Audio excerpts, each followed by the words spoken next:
Yon mga lods, good morning, good morning. Isang mapagpalang araw sa ating lahat. Binisita lang natin tong ating natatapos lang na project. Natapos din siya sa loob ng 7 weeks. Ito yung project na ito, lods, na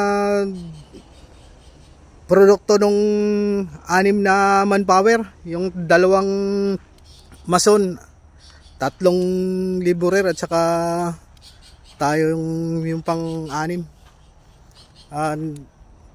Yan yung resulta nung matagal na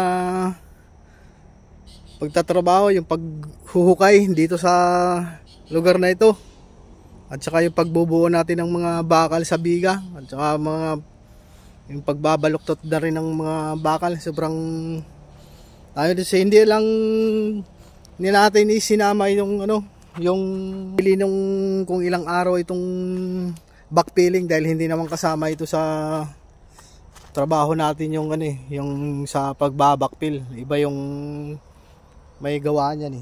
Ito lang yung ginawa natin, lods, yan yung pader na yan, ito, tsaka siyempre yung pang ilalim niyan, tsaka yung flooring, tsaka yung palitada niyan. Ito pala, mga idol, yung trusses hindi na natin ginawa ito dahil admin na ang gumawa nitong na to, na trusses. Ito yung sa loob ng 7 weeks na trabaho. Sa palagay ko, idol, mabilis na rin na trapos to, dahil 6 lang yung manpower na gumawa dito. Bali ito din yung naging accomplishment sa 7 weeks. Bali masonry lang ang ginawa natin dito, asinta, palitada, flooring, tsaka siyempre yung mga poste niyan, kasama yan. Ito lang yung hindi kasama, yan yung trusses, tsaka basta itong sa bubong, loads, hindi kasama yan. Itong pang lugar na to, loads, mukhang tatambakan pa yata nila ito lugar na to. Marami pang tatambakan to, hindi na pwedeng tambakan ngayon at gawa ng nagsisimula na siyang magtubig dahil umuulan na dito sa lugar namin. Idol, malinis na rin. Nung iniwan natin ito nung mga nakarang araw, malinis na malinis yan. Dahil mayroon pang mga gumagawa dito nung trusses na to, medyo dumumi na naman siya. Pero okay na tayo dito, lods, malinis na to.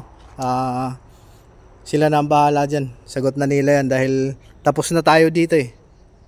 Sa palagay nyo, lods, makatarungan ba itong accomplishment na ito para sa 6 na tao sa loob ng 7 linggo?